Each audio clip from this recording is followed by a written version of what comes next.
working with the Schulich Foundation for over a decade now, and we're doing a lot of programming scholarships, mostly in the higher education space, but definitely a lot of engagement with the high school sector and secondary schools across the country. You might have seen my name on some direct mail that's come your way through Schulich Leaders, or of course Schulich Builders, which we're going to focus on today. We launched Schulich Leaders about 14 years ago, in 20 universities across Canada. And those are really high level STEM scholarships, students pursuing a bachelor degree in science, tech, engineering, and math. We run a nomination process for that each year. And hopefully you've been involved in putting forward some really ambitious and high achieving students who are pursuing that path in university in Canada. And I'll give you a little background about Schulich Builders, because it's a really important program, not just for our organization and the colleges that we work with, but certainly to signal to Canadians and Ontarians, where we've started to pilot this program, that this is really an amazing and rewarding career path that is often overlooked by students, parents. I know so many educators like yourselves, guidance counselors, administrators, are becoming more aware of all the opportunities that exist. But I wanted to shed a little light on why we got into this type of scholarship program and how it can benefit your students. And so I'll take you back to summer of 2023, actually. We were in touch with a nonprofit in the education space, actually in secondary schools.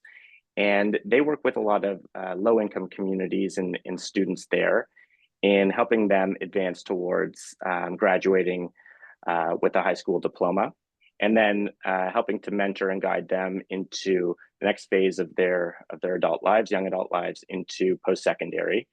And when we drilled down into some of the data around where these students pursued their next stage of education, and for those that were going on a path towards colleges, community colleges in Ontario, we noticed that a large majority of them were not going to the skilled trades.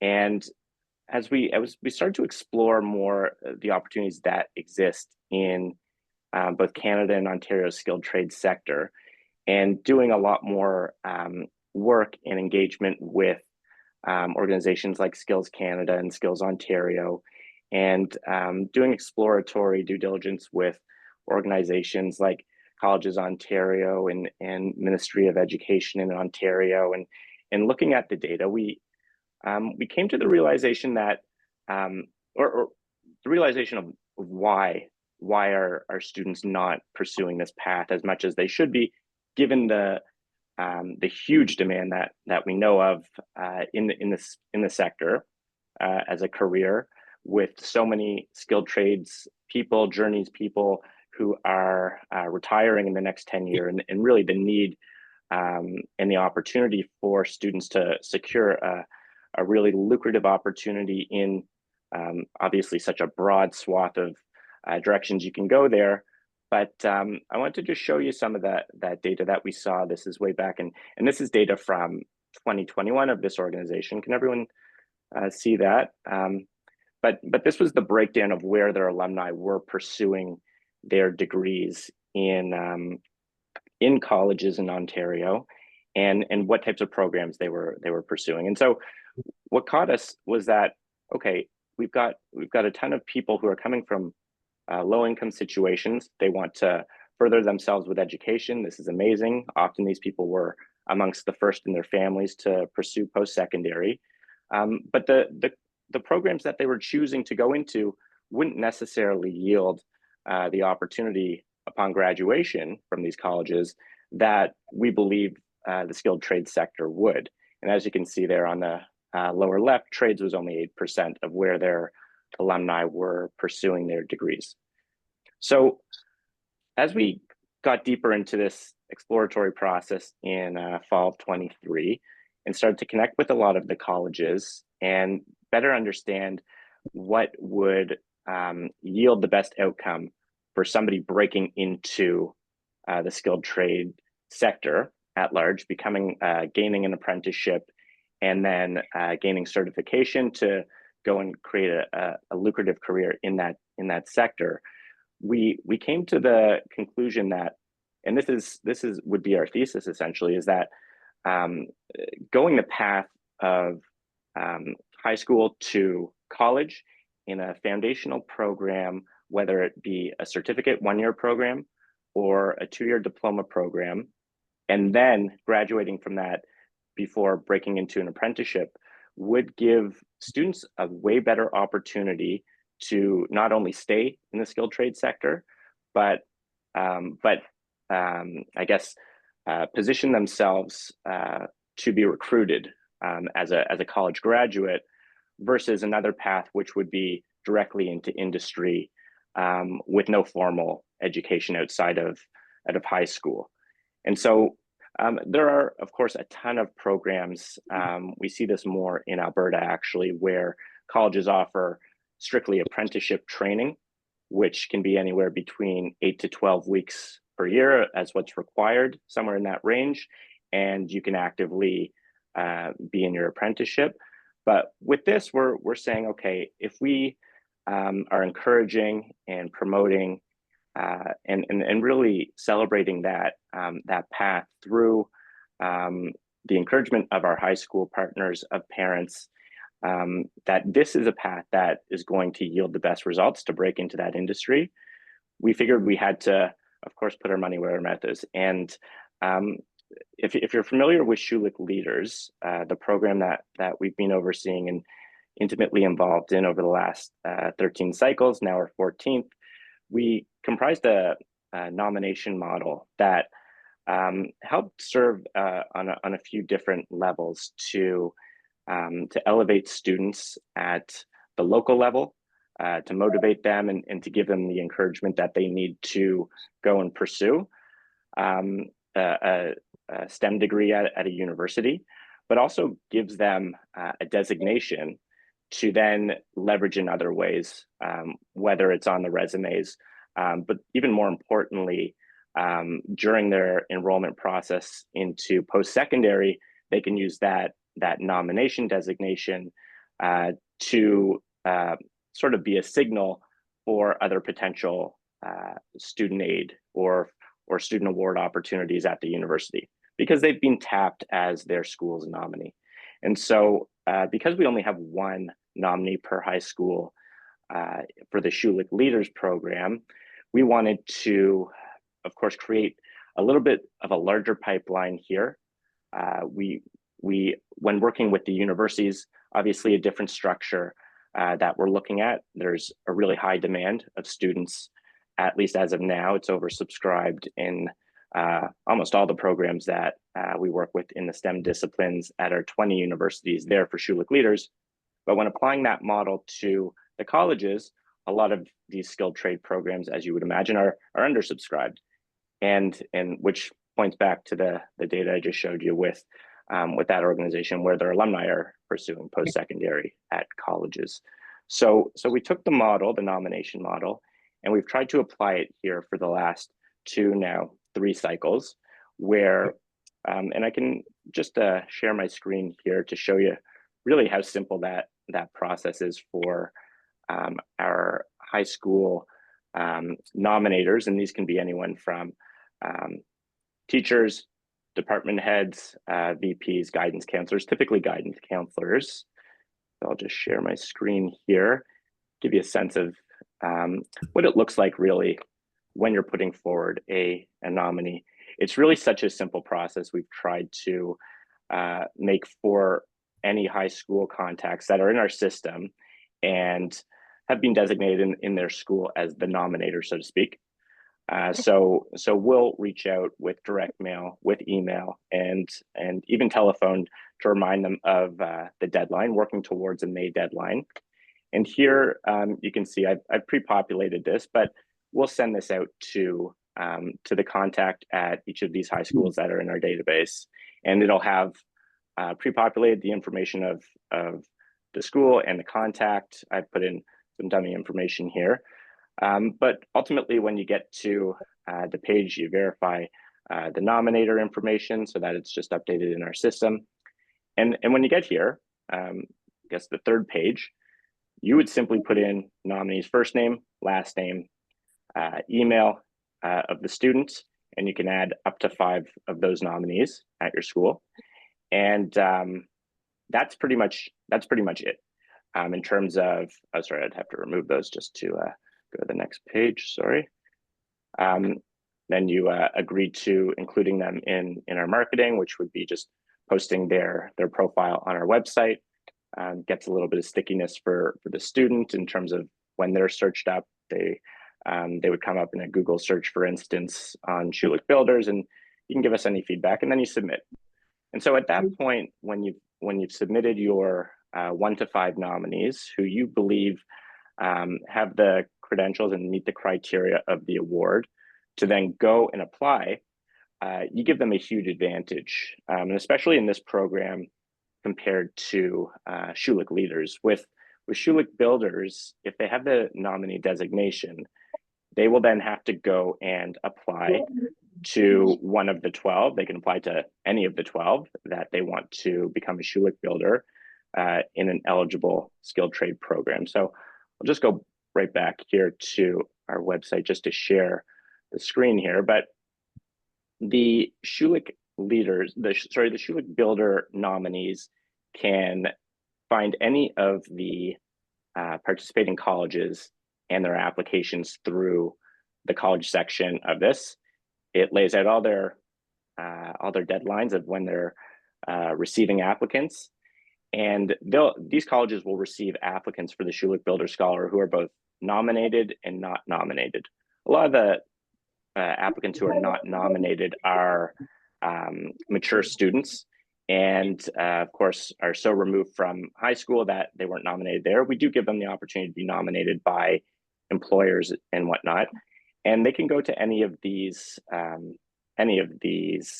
college Schulich Builders pages. So if you want to go to, say, Conestoga, you'll pop up there, and then from there they can access the application page of that college.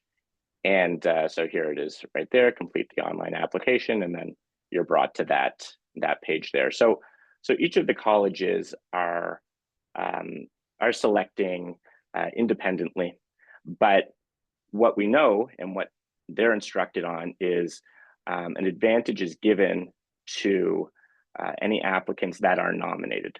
So they're selected before those who are not nominated.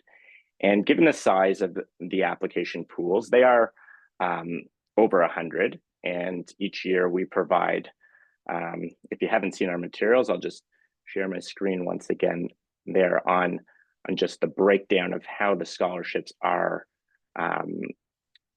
applied and distributed, but quite evenly. Of course, huge scholarships, $20,000 per year.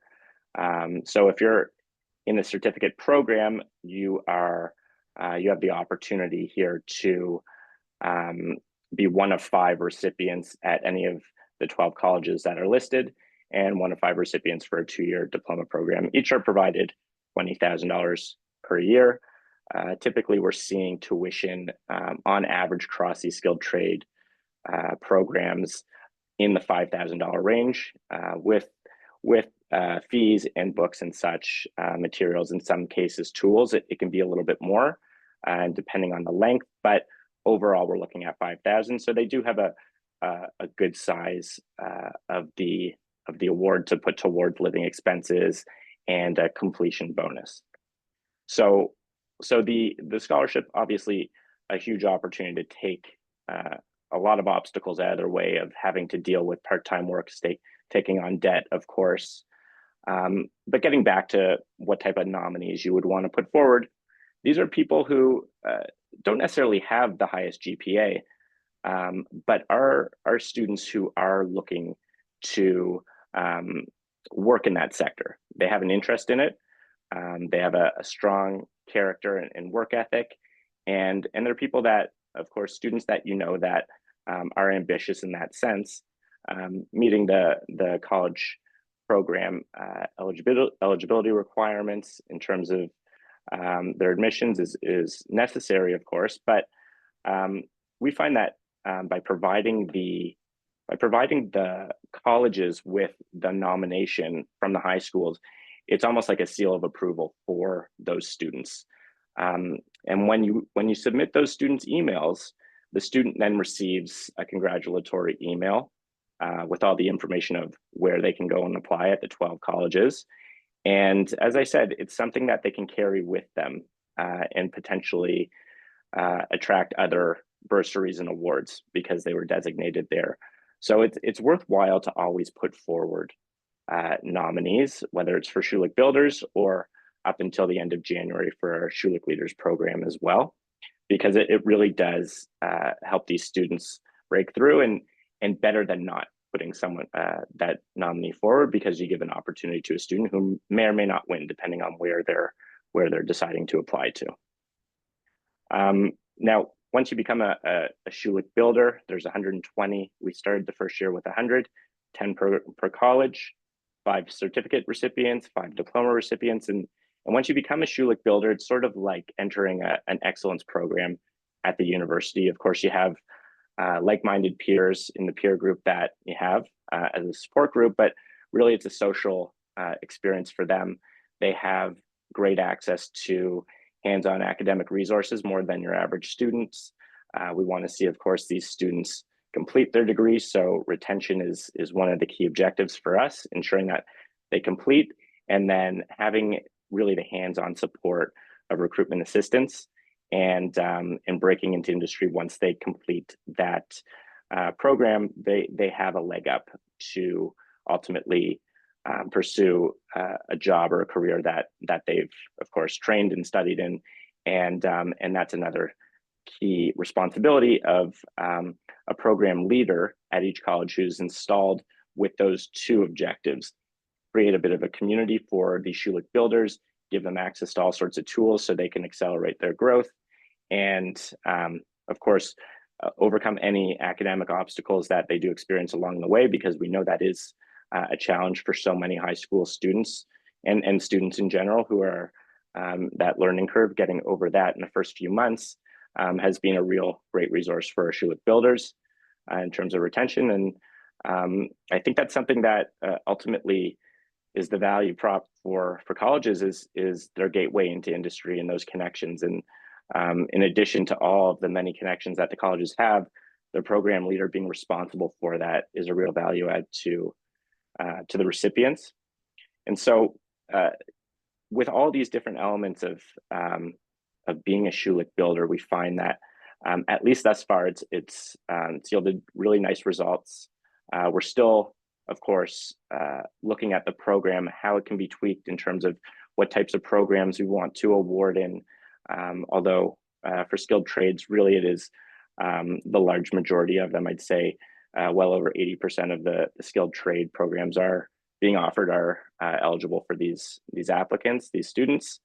So really, it does give a leg up to break into the sector, and we have a lot of really great partners inside and outside the program with colleges, and we think that hopefully with the long tradition that the Schulich family name has brought to higher education in terms of advancing so many different institutions and their faculties and their programming and offering, we thought that bringing this to the college sector would also help to elevate that offering and to demonstrate that college is a very, very important and opportunity for students of the future of Canada.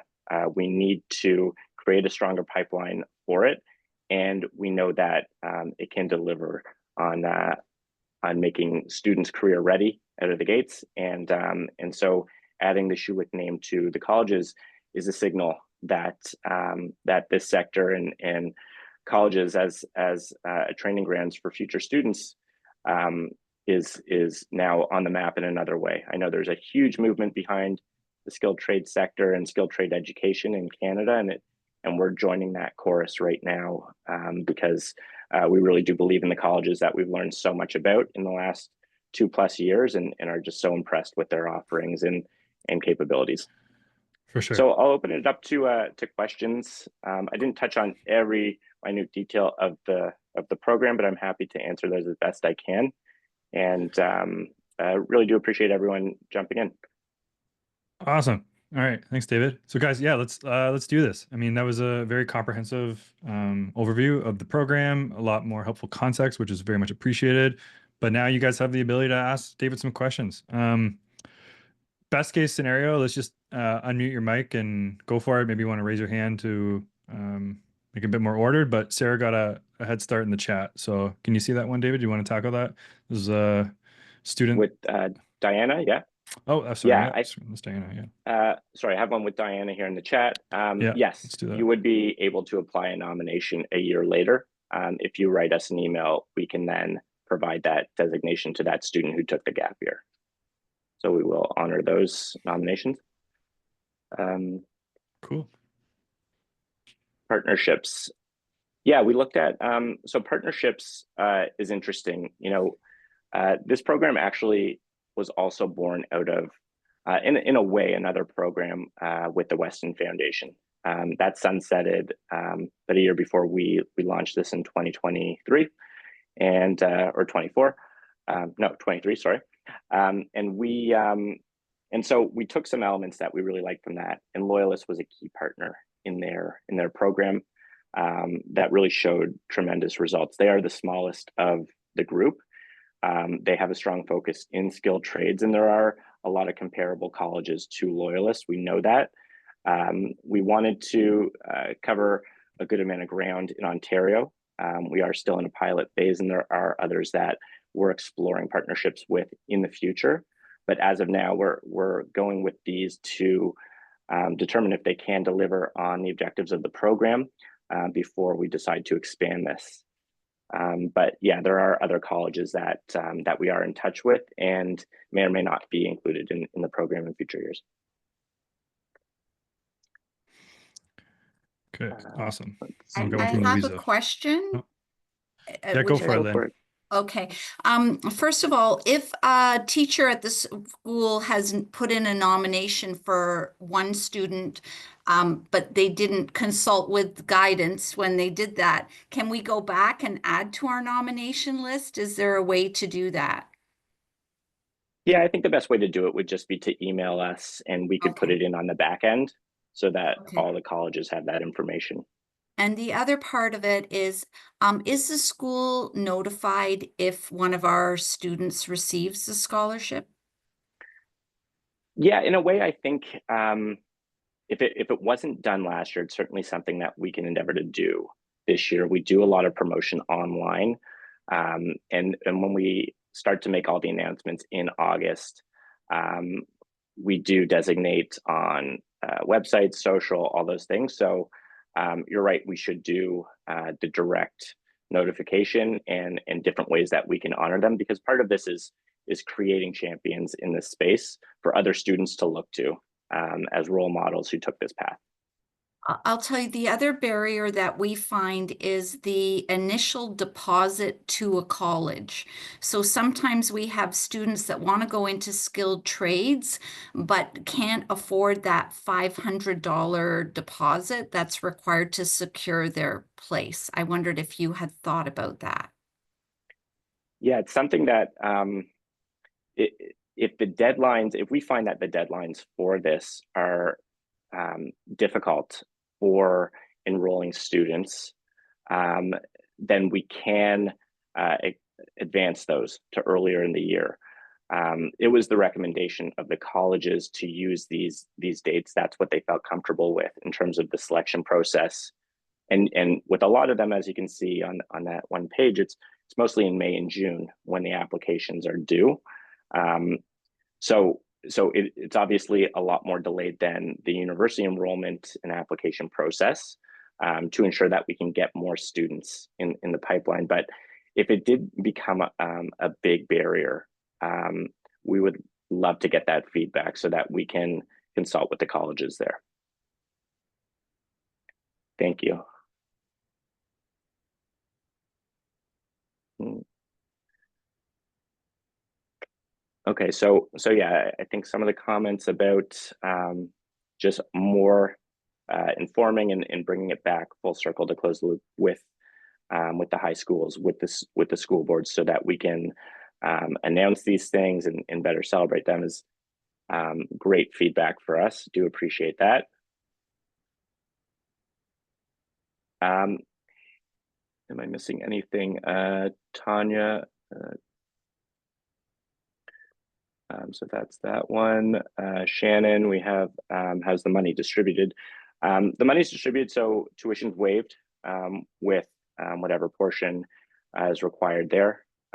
So of the 20,000, that's waived off the bat, so they don't have to worry about paying that. They're provided with a portion of it based on the balance of the tuition before the fall semester starts and before the winter semester starts. And if they've completed the requirements for that year, if it's a certificate program, if they completed all the requirements, or if it's a diploma, if they've completed requirements for year one, year two, then receive the balance of that for a completion bonus. So it varies based on the size of the tuition. But they can use those funds. It's put directly in their bank account, and they can use it for whatever they see fit. David, are you able to speak to one question from Louisa? Financial need as determined by each college admission department. How is that determined and confirmed? Do you know that, or is that a question for the college itself? Yeah, it is on a case by case with the colleges. Some go do more exploratory work there. So there's not, we look to the student to determine if they do have financial need, if they're applying for OSAP. That's the best factor, really. If they would, without the scholarship, would they apply for it? That would determine financial need. But each college does adjudicate differently on that. Sure. I apologize. I'm not sure what the actual name is, but you have your hand raised. May TTC. Sorry, it's Katerina. All right, no problem. Katerina, go for it. Apologies. Yeah. I have a couple questions. So one, I'm just going off of what Lynn Amanda asked earlier, and I'm hearing students would have first applied to the college pathway in order to be considered. Right? So first apply, and that's in line with guidance counselors being aware, then they would, their name would go in to be considered, and they would then apply on your site for the particular one of the 12 different programs or colleges. Right. So when they go to apply to any of the 12, they would have had to be in the admissions process there. Okay. They'll have to have some record on hand. And I believe with a lot of them, it's sort of baked into their application process. If they aren't already logged in, they can't on some of them. But that's definitely a requirement for them that they have at least applied for admission. Okay, and so the expectation here is that students are college level bound students.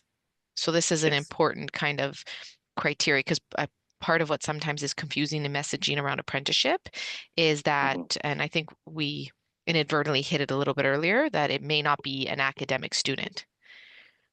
But a student going to college is an academic student, right? So how we define those things can get a little fuzzy. So I just wanted to make sure that this is designed, or the criteria supporting a student who is college level bound and apprenticeship focused. Yes. Not in 100% of the cases is there an apprenticeship tied to all the programs that are eligible at these 12 colleges. But yeah, they are college bound in the sense that they're pursuing a foundational education in a certificate or diploma program. Okay, that's good. That's good clarification too. So it's not necessarily leading to apprenticeship, it's foundational learning around that skill trade. Yes. Great. Yes. Okay. I think we hit most of my questions. Thank you. For sure. Thanks. All right, people, now's your opportunity. If you have any last remaining questions for David, obviously it's a fantastic opportunity to know about this program. It's still early stages. I think you mentioned third year, right, David? So I'm excited to see this thing Right. continue to grow. The more that you all know about this and your students know about this, the more opportunity will be for students to benefit from it. So I appreciate everyone being here today. Yeah, Katarina, let's go for it. Sorry, another question. Ah. Is there a built-in or available media use / release form for as educators, our students' privacy is safety and privacy are like number 1 and 2. So you mentioned that their names will be published on a site, social media, etc. Is there a mechanism, a form or something that has Schulich's letterhead on it that we can distribute to our students so that they're aware of exactly what kinds of uses their either name or Right. information will be on? Yeah, no, that's something that is actually collected by the colleges after they would have graduated from the high school. And so the colleges are collecting that information, not our organization. Once we receive sign off from all the colleges, we would then publish their names. In terms of the nominees, it is something that we can provide, and it's always something that we're nimble enough to remove if there is anyone who does not want to be listed on the website. But Thank yeah, you. I can take that offline to provide those. All right, guys. Does anyone else have any questions? That's really appreciate everyone's interest here and my blueprint for hosting this. Damien, thanks so much. Yeah. And hope to see lots of nominees from your school come through before May. Me too. And that's actually a good nod. David, just as a reminder for everybody, every student in grade 12 in Ontario will see the Schulich Builders scholarship available in the scholarship section of my blueprint. The deadline is May 1st, so I'm sure we'll take it down then or shortly after, but make sure that you guys are on top of it. And if you have any questions, David's your guy, but I think this is going to cover that and more. So with that, guys, have a great rest of your day. I'll send out the recording to your colleagues who were able to be here, and thank you guys for what you do. Okay. Thanks so much, David. everyone. Have a great day. Bye.